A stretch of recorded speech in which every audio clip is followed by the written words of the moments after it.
coûtera pas Dieu. Laisse-les partir. Ça te permettra de mieux apprécier l'héritage que tu as. Ça te permettra de mieux valoriser l'héritage que tu as. Ça te permettra aussi de mieux partager l'héritage que tu as. Voyez-vous, si vous êtes en train de passer des moments où vous êtes soit abandonné par votre partenaire, qui est même en train de saboter votre réputation, ne perdez pas votre temps à vous justifier.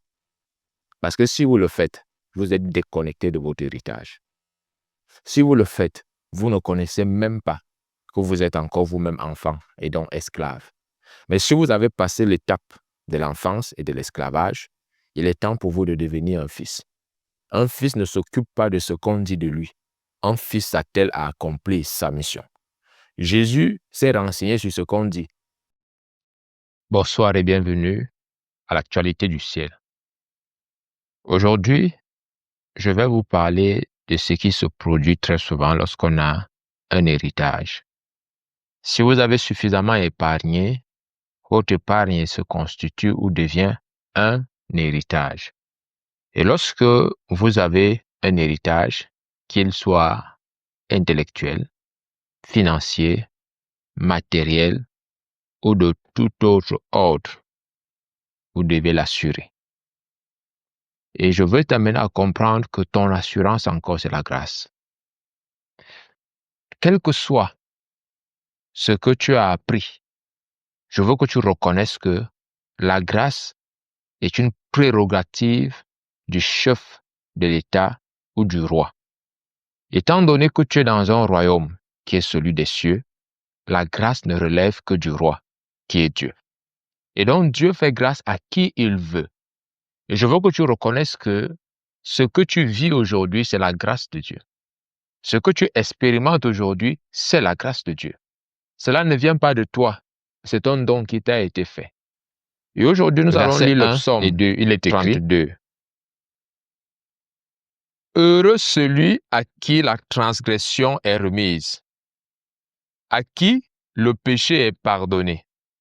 Heureux l'homme à qui l'Éternel n'impute pas l'iniquité, et dans l'esprit duquel il n'y a point de fraude. Tu es heureux parce que tu reçois le pardon. Tu ne reçois pas le pardon parce que tu demandes pardon. Tu ne reçois pas le pardon parce que tu as trop supplié. Tu reçois le pardon parce que le pardon existe déjà avant que tu ne viennes demander. Chaque fois que vous demandez une chose qui n'existe pas quelque part, vous ne l'obtenez pas. Chaque fois que vous demandez une chose qui n'existe pas chez quelqu'un, si c'est un trait de caractère, vous ne l'obtiendrez jamais. Chaque fois que vous allez demander pardon à quelqu'un, en qui il n'y a pas de pardon, vous ne l'obtiendrez jamais. Chaque fois que vous allez demander de l'amour, là où il n'y en a pas, vous n'obtiendrez jamais cela. Si vous obtenez pardon, bien que vous ayez demandé, c'est parce qu'avant que vous ne demandiez, le pardon existe déjà. Et je veux donc t'amener à comprendre aujourd'hui, toi qui es en train d'écouter ces enseignements depuis que nous avons débuté, pour que tu voies l'autre dimension de la grâce. La grâce est une épargne, la grâce est un héritage, mais aussi la grâce, c'est ton assurance. Tu ne peux pas avoir autre chose en dehors de ceci comme base de ta vie. Toute relation que tu veux avoir avec Dieu, c'est une relation qui dépend d'abord de Dieu avant de dépendre de toi. C'est Dieu qui te tend la main et tu la reçois. Ce n'est pas toi qui tends la main à Dieu pour qu'il te sauve. C'est Dieu qui te tend la main et tu la reçois. Et ici, Dieu dit « Heureux celui à qui la transgression est remise, à qui le péché est pardonné. » Comment se fait-il que tu es enfant de Dieu depuis des mois, depuis des années, mais tu n'arrives pas à être heureux? On dirait que tu portes toujours ton fardeau. On dirait que tu portes toujours tes péchés. Et tout ceci est entretenu par un discours qui te limite. Le discours de la peur, le discours du père fouettard, le discours de celui-là qui peut perdre son salut à tout moment. Ce discours ne peut pas te rendre heureux. Le fait pour toi de savoir que la moindre petite chose que tu peux faire qui ne va pas dans le sens de la volonté de Dieu peut te disqualifier de la grâce de Dieu, ça, ce n'est pas un discours qui peut te rendre heureux. Or, la Bible est claire. Voici ton assurance. Heureux l'homme à qui le péché est pardonné. Tu dois être heureux. Arrête de promener les regards inquiets. Arrête de marcher et de vivre comme si c'est toi qui portais tous les bagages et tous les problèmes des Camerounais. Jésus a dit, venez à moi, vous tous qui êtes fatigués et chargés, et je vous donnerai du repos. Je vous donnerai du repos. C'est Dieu qui vous donne le repos. Vous ne vous octroyez pas ce repos. C'est Dieu qui vous le donne. Il dit ici, heureux celui à qui la transgression est remise. Heureux celui à qui la transgression est remise. Regardez très bien le temps de ces deux versets. On ne parle pas du passé, on ne parle pas de l'avenir, mais on parle du présent. Chaque jour qui se lève, quel que soit ce que tu as fait aujourd'hui, ta transgression t'est remise. Dieu te pardonne. Dieu a pris sur lui de ne pas t'imputer ton iniquité. Dieu a pris sur lui de ne pas t'imputer ton iniquité. Cela veut dire quoi, bien-aimé? Je le disais hier, nous qui avons été sauvés par la grâce, parfois nous voulons que les autres, ceux à qui nous prêchons l'évangile, soient sauvés par autre chose que la grâce. Nous qui avons trouvé le repos parce que nous nous sommes appuyés sur Dieu et que sa grâce a agi, nous voulons absolument que les autres cessent de s'appuyer sur Dieu, qu'ils s'appuient sur nous ou sur leurs propres capacités. Qui a jamais marché avec Dieu en comptant sur ses propres moyens? Cette personne fait naufrage. Si tu veux marcher avec Dieu et aller le plus loin possible avec Dieu, tu dois compter sur Dieu. Vous ne pouvez pas servir Dieu sans Dieu. Si vous voulez servir Dieu, il faut que Dieu soit là pour vous permettre et vous aider à le faire à la manière de Dieu. Si vous voulez servir Dieu sans Dieu, vous devenez juste un religieux. Vous devenez juste une personne du monde.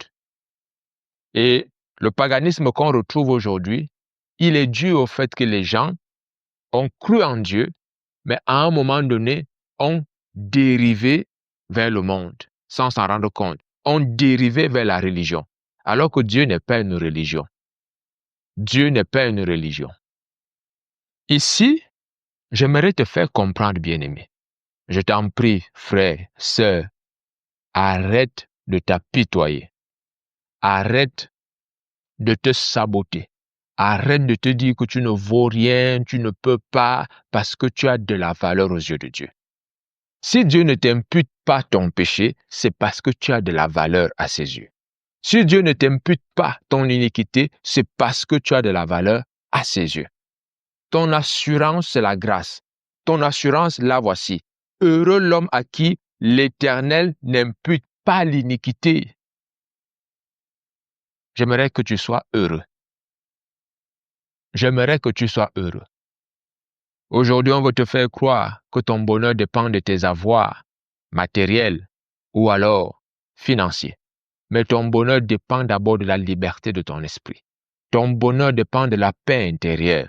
Lorsque ton fardeau n'est plus, lorsque ton péché n'est plus, tu dois être heureux. Est-ce que tu réalises que tu étais en route pour l'enfer? Et la grâce de Dieu t'a mis en route pour le ciel. Tu n'as rien fait. Nous exécutons souvent ces cantiques. Je n'ai rien fait, mais mon nom est écrit là-haut. Mais pourquoi est-ce que tu penses que tu dois faire quelque chose maintenant pour que ton nom ne soit plus écrit là-haut? Ton assurance, bien-aimé, je veux que tu gardes cela. Ton assurance, c'est la grâce. Tu ne peux pas avoir une autre assurance à part la grâce de Dieu. À part ce privilège, à part la grâce de Dieu, tu ne peux pas avoir une autre assurance. Ce n'est pas possible. L'avantage avec ceci, c'est que ça ne coûte pas de l'argent. Toutes les assurances qu'il y a sur cette terre, c'est des assurances qu'on paye et qui valent de l'or. Mais cependant, l'assurance en Christ, sa valeur, c'est la foi. Je veux que tu aies foi en Dieu qui ne t'impute pas ton iniquité. Je veux que tu aies foi en Dieu qui pardonne tes transgressions et qui oublie. Je veux que tu aies foi en Dieu qui est venu mourir à la croix pour que tu aies la vie éternelle, pour que tu sois en relation avec lui, pour que tu sois en relation avec lui. Le verset 2 déclare « Heureux l'homme à qui l'Éternel n'impute pas l'iniquité, et dans l'esprit duquel il n'y a point de fraude. » Vous savez parfois aussi pourquoi vous n'êtes pas heureux? C'est parce que dans votre esprit, vous voulez faire résider la fraude. La fraude consiste à croire ou à penser que vous êtes sauvé parce que vous le méritez quand même d'une certaine manière. Ça, c'est la fraude. Dieu ne veut pas que vous fraudez le salut. Dieu ne veut pas non plus que vous fraudez l'évangile. Ne croyez pas, si vous avez connu la liberté qu'il y a en Jésus, si vous avez goûté le salut qu'il y a dans la grâce de Dieu, ne croyez pas qu'en allant dire aux hommes que non, Dieu va les frapper, Dieu va faire ceci, ils vont perdre leur salut, que c'est en ce moment-là qu'ils seront disciplinés. La grâce amène le Saint-Esprit. La Bible déclare que nous recevons le Saint-Esprit comme gage de notre héritage. Quel héritage? La grâce. La grâce, c'est Jésus. Alors, lorsque les gens sont remplis de l'Esprit de Dieu, lorsque les gens connaissent l'Esprit Saint et qu'ils entrent en communion avec le Saint-Esprit, vous n'avez pas besoin de leur faire peur pour qu'ils s'arriment. Vous n'avez pas besoin de leur faire peur pour qu'ils commencent à faire ce que Dieu attend d'eux. Vous avez besoin de leur annoncer la bonne nouvelle. La bonne nouvelle libère. La bonne nouvelle amène les gens à obéir à Dieu. Obéir à Dieu. Heureux celui dans l'esprit duquel il n'y a pas de fraude. Il n'y a pas de fraude. En tant que pasteur, je t'apporte une bonne nouvelle. Si tu veux dévier la grâce, si tu veux la transformer comme tu veux, si tu veux faire de la grâce un prétexte de vivre selon ta chair, tu en paieras le prix. Tu porteras seul les conséquences. Parce que certainement, ce n'est pas ce que je suis en train d'enseigner. Je suis en train de te faire comprendre que ton assurance, c'est que ton iniquité ne t'est pas imputée. Dieu n'est pas en train de dire que tu ne pêches pas. Il te dit que, quel que soit ce que tu feras, je ne vais pas te tenir rigueur. C'est la raison pour laquelle Jésus-Christ, en mourant à la croix, il a payé pour tes péchés passés, pour tes péchés présents et même les péchés à venir. Et celui qui ne comprend pas cela, dans son esprit, quelque part, il y a de la fraude. Celui qui n'enseigne pas cela, dans son esprit, quelque part, il y a de la fraude. Nous avons tous été sauvés par la grâce. Dans Exode 33, il a dit à Moïse, « Je ferai grâce à qui je fais grâce, et miséricorde à qui j'aime miséricorde. » Tout cela vient de Dieu. La grâce comme la miséricorde, elle vient de Dieu. Lorsque tu comprends que Dieu ne t'impute pas ton iniquité, vous ne pouvez pas savoir quelle liberté cela procure. Quelle liberté cela vous donne. Il y a des personnes qui n'arrivent pas à opérer dans les dons du Saint-Esprit. Parce qu'on leur enseigne que non, vous devez d'abord vous sanctifier, vous devez d'abord faire ci, vous devez d'abord faire ça. Comme si les dons, on les méritait. On dit bien un don. Un don ne se mérite pas. La condition du don, c'est que tu naisses de nouveau. Dès que tu as accepté Jésus, tu as droit au don. Le don est à ta portée. Mais si toi-même, soit par les enseignements que tu reçois, soit par le fait que tu refuses de grandir, tu limites les dons dans ta vie, ça c'est de ton propre chef. Mais ce n'est pas la volonté de Dieu. Dieu a prévu que tu prospères, que tu sois heureux. Dieu a prévu que tu puisses être heureux. Et Dieu a mis le bonheur dans le pardon. C'est la base de tout. C'est ça ton assurance. Dieu dit, heureux celui à qui la transgression est remise, à qui le péché est pardonné. Lorsque vous lisez ceci, longtemps avant, lorsque David écrit ce psaume, vraiment, David était un prophète. Parce que David sait que ce n'est pas les avoirs matériels qui peuvent rendre un homme heureux. Ce ne sont pas les enfants qui peuvent rendre un homme heureux. Mais lorsque ton péché ne t'est pas imputé, je t'assure, tu es heureux. Tu es véritablement heureux. Et c'est tellement merveilleux de savoir que Dieu non seulement nous a épargnés, nous a enrichis par sa grâce, mais aussi nous donne l'assurance dans la grâce. Dieu nous donne l'assurance dans la grâce. Vous ne pouvez pas ne pas assurer votre âme. Pour que celle-ci soit assurée, vous avez besoin de la grâce. Lorsque nous lisons le psaume 103, à partir du verset 1er, il est écrit: Mon âme bénit l'Éternel. Que tout ce qui est en moi bénisse son saint nom. Verset 2. Mon âme bénit l'Éternel et n'oublie aucun de ses bienfaits. Suivant le verset 3. C'est lui qui pardonne toutes tes iniquités. Alléluia. Voilà ton assurance. C'est lui qui pardonne toutes tes iniquités. Lorsqu'ici David dit « Mon âme bénit l'Éternel », mon âme n'oublie aucun bienfait de l'Éternel. Le plus grand bienfait, le premier bienfait de l'Éternel, c'est le pardon de tous tes péchés. Il n'y a pas un péché que Dieu ne pardonne pas. Personne ne peut voir Dieu s'il a des péchés. Si vous voulez voir Dieu, il vous devez être lavé, propre. Propre. Et je pense que ce n'est que Dieu qui le fait. C'est Dieu qui nous admet dans sa présence. Dieu sait comment nous revêtir, comment nous vêtir pour que nous puissions paraître dans sa gloire. Mon âme bénit l'Éternel et n'oublie aucun de ses bienfaits.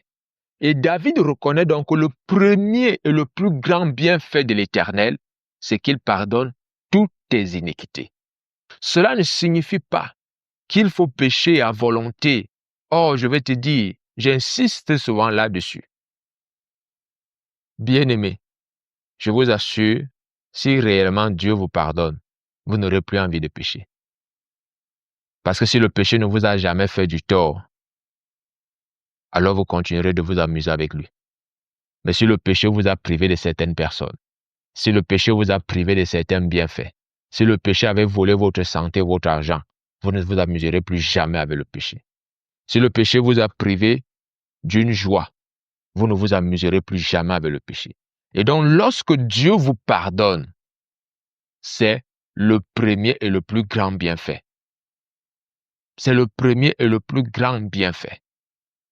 C'est pour ça que Jésus va dire dans Luc, chapitre 24, il dit, « Et le pardon des péchés sera prêché en mon nom. » En mon nom, le pardon des péchés sera prêché à toute la création.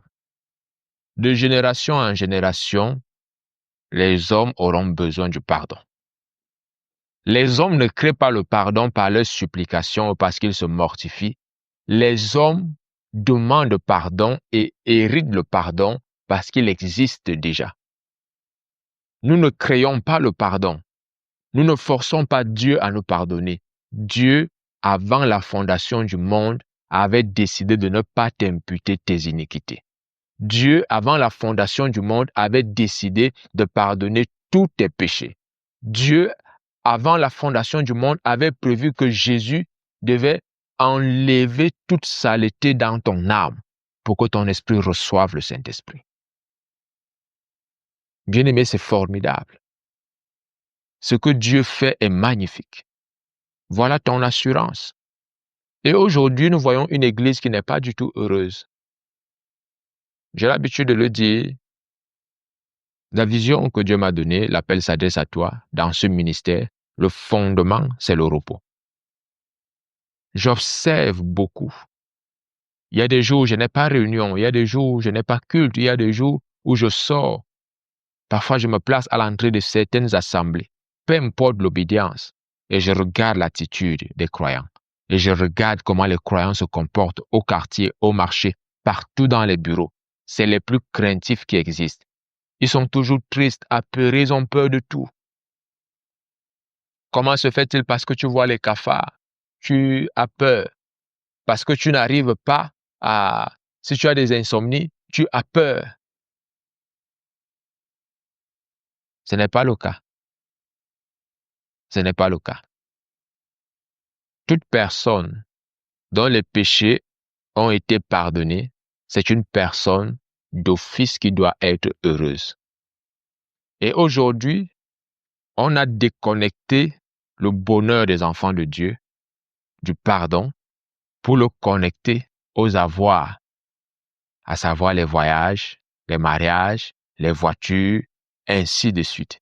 Et donc, comme ces choses sont aléatoires, elles ne dépendent pas forcément de Dieu. Je dis bien tout ce que je viens d'énumérer là. À partir de ce moment, vous allez retrouver une église remplie de tristesse, des assemblées remplies de craintifs, des assemblées où les hommes et les femmes qui peuplent ces assemblées ne savent même pas s'ils sont sauvés, s'ils iront au ciel s'ils meurent, ou s'ils seront enlevés si Jésus revient. Ils ne savent rien. Parce que quoi? On leur a déconnecté du vrai bonheur. On leur a fait croire que vraiment être heureux, c'est avoir une voiture, c'est voyager, c'est se marier, c'est travailler et avoir beaucoup d'argent. Bien aimé, le bonheur réside dans le pardon. Le bonheur réside dans le pardon. Vous savez, lorsque vous pouvez vous coucher et vous pensez que peu importe votre passé, ce passé n'est plus rattaché à vous.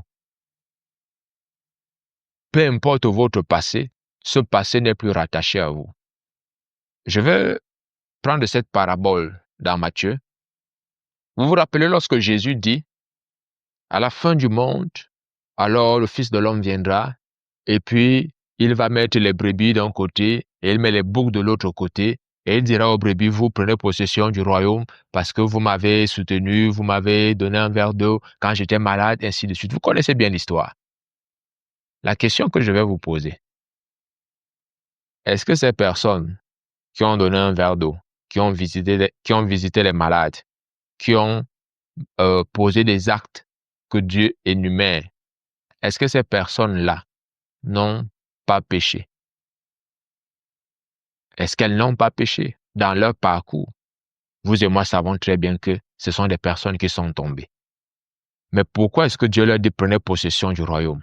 Parce que dans leur esprit ne sait pas retrouver la fraude.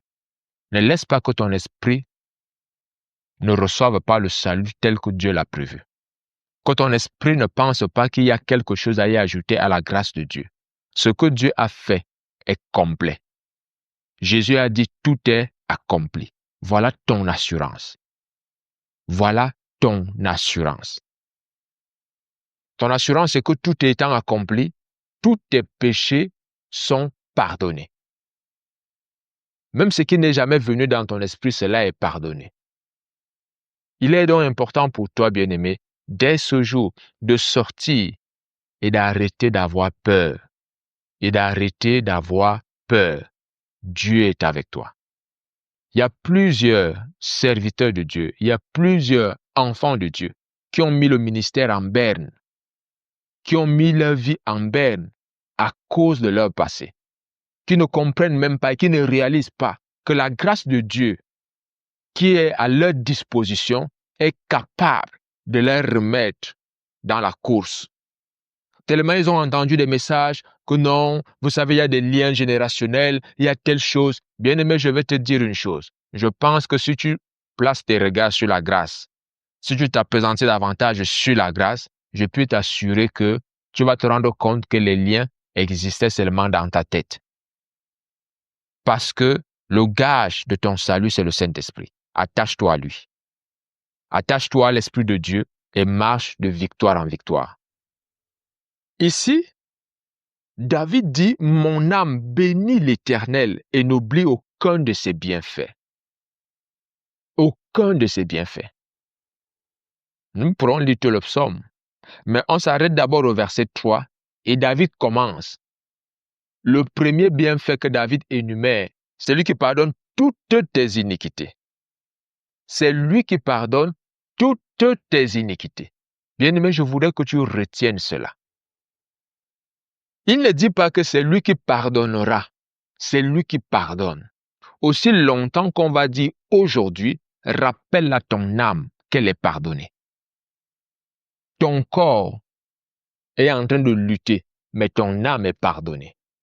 C'est pour ça que David dit, mon âme bénit l'Éternel et n'oublie aucun de ses bienfaits. Ça veut dire que même si tes yeux te montrent une réalité autre, qu'on reconnaît quand même la vérité. C'est que le bienfait de Dieu, c'est que tu es pardonné. Dieu a tout pardonné dans ta vie. Dieu a tout effacé dans ta vie. Si tu ne réalises pas cela, je t'assure, tu seras esclave. Tu seras esclave. Tu ne vas pas dominer le péché parce que tu le rappelles sans cesse. Tu vas dominer le péché parce que tu rappelles ton identité. Tu te rappelles qui tu es. Tu rappelles à ton âme qui elle est devant Dieu et pour Dieu. Voilà ce qui compte, bien-aimé. Voilà ce qui compte. Je voudrais véritablement que vous puissiez comprendre cette assurance qui est la grâce de Dieu. Votre monnaie d'échange, c'est la foi. Votre monnaie d'échange, c'est la foi. Aujourd'hui, il est difficile de trouver des hommes et des femmes qui croient qu'ils sont pardonnés, qui croient qu'ils sont heureux, non pas parce qu'ils ont quelque chose de physique, mais parce que dans leur esprit, il y a la paix. Tous ceux qui voudraient croire parce qu'ils tiennent quelque chose physiquement, ils auront toujours une petite foi. Mais tous ceux qui vont croire sans voir, c'est des personnes dont la foi sera toujours grande et ils feront des exploits avec Dieu. Et tu fais partie de ces personnes appelées à faire des exploits avec Dieu. Reconnais déjà que le salut vient de Dieu. Reconnais déjà que tout ce que tu vis, tout ce que tu es, c'est la grâce de Dieu. Et cette assurance du pardon, cette assurance des fautes qui ne te sont pas imputées, fait toute la différence. Fait toute la différence. Bien-aimé, je veux te dire, nous sommes en 2025. Cette année ne peut pas être comme les autres années. Cette année ne peut pas être comme les autres années où tu as toujours commencé en disant bonne année. Mais l'année s'achève toujours dans les mêmes combats, les mêmes batailles, avec les mêmes situations dont tu n'arrives pas à en sortir. Je vais te dire une chose. Le secret, c'est la grâce. Le secret, c'est la grâce. Tout ce que tu veux avec Dieu se trouve dans la grâce. Tout ce que tu veux faire avec Dieu se trouve dans la grâce. Tout ce que tu veux accomplir sur cette terre réside dans la grâce. La grâce, c'est Jésus-Christ. La grâce, c'est Jésus-Christ. Ici, David dit, « Mon âme bénit l'Éternel. Que tout ce qui est en moi bénisse son saint nom. » Pas tout ce qui est sur moi. Ce qui est en toi, ce sont tes pensées, tes émotions, doivent bénir l'Éternel. Penses-tu réellement que la tristesse bénit l'Éternel? Penses-tu réellement que la peur bénisse l'Éternel? Penses-tu réellement que le fait pour toi de ne pas avoir de l'assurance que cela élève Dieu? Que tout ce qui est en moi bénisse l'Éternel. Que ton esprit bénisse l'Éternel. Que tes émotions bénissent l'Éternel. Parce que c'est lui qui pardonne toutes tes iniquités. Bien-aimé, je vais t'amener à comprendre une chose. Si tu veux préserver l'héritage qu'est la grâce de Dieu, cet héritage que tu as reçu par la grâce de Dieu, et qui est la grâce de Dieu, est l'assurance de la grâce, est l'assurance du pardon, est l'assurance de ce que sur le trône de Dieu présentement, ce n'est pas un trône de jugement, encore moins un trône de justice, mais c'est le trône de la grâce. Mais c'est le trône de la grâce. Et tu peux t'approcher aujourd'hui de ce trône. Et aujourd'hui, parfois les pasteurs ont tendance à penser que non, s'ils enseignent au peuple la vérité, ils ne vont pas s'attacher à eux. Quelqu'un me l'a d'ailleurs dit. en me disant, pasteur, on ne dit pas la vérité comme ça au peuple. Ils ne vont pas s'attacher à toi. C'est la dernière fois que j'ai vu ce pasteur. Parce que je ne veux pas que tu t'attaches à moi. Je veux que tu t'attaches à Dieu. Je suis un homme, je passe. Mais Dieu ne passe pas. Et sa parole demeure. Et sa parole demeure. Tous ceux, même les amis de Dieu, ont vu leurs iniquités ne pas leur être imputées. Même les amis de Dieu ont vu leurs péchés être pardonnés. Être pardonnés. Aie confiance en Dieu. Aie confiance en Dieu. Tu peux être heureux. Si tu cherches la source de tristesse dans ta vie, c'est parce que ton esprit veut frauder le salut que Dieu donne. Ton esprit refuse d'accepter le pardon complet qu'il y a en Jésus-Christ. Et c'est la raison pour laquelle tu es toujours, aujourd'hui tu es heureux, parce que le pasteur dit que tu es sauvé, parce que le pasteur dit que tu es fidèle à la dîme, à l'offrande, parce que le pasteur dit que non, tu vas voyager, tu es heureux. Mais demain, quand cela ne marche pas, le pasteur vient encore te dire que non, tu n'es pas sauvé, tu es têtu, tu vas aller en enfer parce que tu as fait ci, parce que tu as fait ça. Du coup, tu es triste. Et ta vie est comme ça en dents de scie. Et tu as l'impression que ta joie dépend des actions que tu poses. Ta joie dépend de ce que Dieu a fait. Ta joie ne dépend pas des actions que tu poses. Ta joie dépend de ce que Dieu a fait. Le psaume 29, le verset 11 déclare, « L'Éternel donne la force à son peuple. La force du peuple de Dieu, c'est le pardon. L'Éternel bénit son peuple et le rend heureux. » C'est Dieu qui fait tout cela. La force que Dieu donne à son peuple, c'est la foi. La Bible déclare que ce qui triomphe, notre force qui a triomphé du monde, c'est la foi. C'est notre foi. Et tu peux triompher aujourd'hui de la fraude qui veut s'installer dans ton esprit par les enseignements qui viennent de partout, par des pasteurs qui veulent t'amener à croire et à penser que oui, Dieu pardonne, oui, il y a la grâce, mais il faut quand même que tu fasses ci ou ça. Je vais te dire une chose. Il y a la grâce et puis c'est tout. Il y a la grâce et puis c'est tout. Reçois la grâce de Dieu et change de cap. Reçois la grâce de Dieu et ouvre une nouvelle ère dans la maison de ton Père. Ouvre une nouvelle ère dans ta famille en recevant la grâce de Dieu. Aujourd'hui, Dieu est à la porte de ton cœur et il frappe. Si tu le laisses entrer, il va dîner avec toi. Qu'est-ce que cela veut dire? Ça veut dire que si Jésus entre dans ta vie, il ne va plus t'imputer ton péché. Tu n'as qu'à le laisser entrer maintenant. Et ce soir, je vais te donner la possibilité d'inviter Jésus à entrer dans ta vie. Tu peux simplement dire avec moi, Seigneur Jésus, je te rends grâce et gloire parce que tu ne m'imputes pas mes iniquités. Je reçois aujourd'hui ton pardon et je t'accepte comme mon Seigneur et mon Sauveur personnel. Dès ce jour, que ma vie repose sur ta parole. Au nom de Jésus-Christ, je reçois le Saint-Esprit et l'Esprit de Dieu me guide. Au nom puissant de Jésus-Christ. Amen. Que la grâce de Dieu repose sur toi. Nous allons poursuivre cet enseignement demain. Soyez des nôtres. De la fosse. La fosse qui a été creusée, soit par les calomnies, et tu étais sur le point de te décourager pour enterrer ton ministère, pour enterrer tes dons. Je vais te dire aujourd'hui, tu sors de là au nom de Jésus. Et tu ranimes le don qui est en toi, au nom de Jésus-Christ. Tu ne dépends pas de ce que les gens disent de toi, tu dépends de ce que Dieu a dit de toi. Ta vie est épargnée de la fosse. La fosse des dettes, tu sors de là au nom de Jésus. Voilà ce qu'entraîne le pardon. Voyez-vous, les bienfaits de Dieu commencent par le pardon.